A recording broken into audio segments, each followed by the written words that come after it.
Itong news na ito yung news nung panahon ni Duterte. Granted free housing from the government. Rosalie Cos is in Quezon City to tell us why live. Yes, Rosalie, go ahead. Good evening, Darlene. 205,000 beneficiaries who were victims of Typhoon Yolanda will avail the free house and conditional grant of lot of the government under the Duterte administration.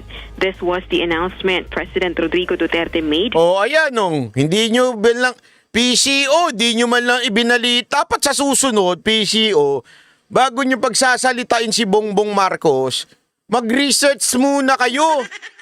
Meron kayo, nasa yan siyempre, may personal copy niyan, yung RTBM, di man lang kayo nagre-research. Mag-research naman kayo. Puro kasi kayo dyan na panghihit-hit ng ng utot ng bawat isa, kaya tuloy wala kayong nagagawang maayos dyan sa PCO. Mag-research kayo. Ayan meron na ibigay Pangulong Duterte Mas mabilis pa kami mag-research sa inyo. Before he ended his speech for the first housing. Binabati ko yung mga kabangag sa TikTok Ang dami na namang bangag sa TikTok. Oy, mga kabangag sa TikTok. Tuwan-tuwa kayo, no? Nagising ko yung inyong mga diwa, mga kabangag sa TikTok. Summit of the National Housing Authority he attended under his administration. Yung housing ninyo, after a few years you have to pay 200,000. Yung Pablo pati yung Yolanda. Basta ako pa ang presidente, libre na yan. No more. According to NHA General Manager Marcelino Escalada, house and lot package amounting to 290,000 pesos will be... Ayan sabi ni Duterte, libre pa. Kung dati daw, 200,000. Mga bangag, manood kayo kung papaano nyo sinunog yung presidente ninyo. Hindi kasi sinunog nyo presidente ninyo. Ayan na nga May balita na UNTV Dati, binabayaran pa 200,000 nung kay Duterte, wala nang bayad. Granted to all the Typhoon Yolanda victims who belong to the marginalized sector. Tuta ka ni Duterte, okay lang, kaysa naman tuta ng Amerikano. At least tuta ko ng Pilipino.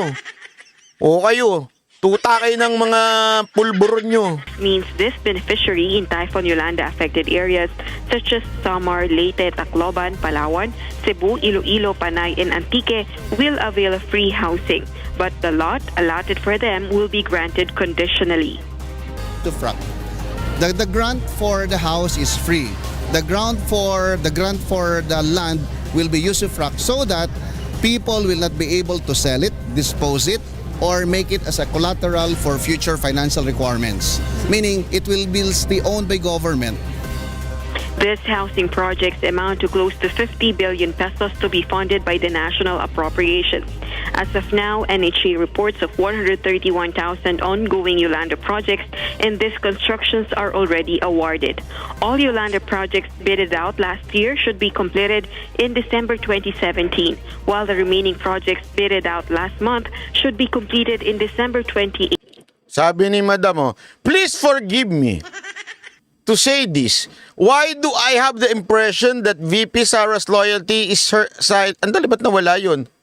Ba't yung binura? Binabasa ko, binura ninyo. His silence like no comment. Is there a way for us to assert our VP Sara to speak? Huwag nyo binubura. Binubura nyo agad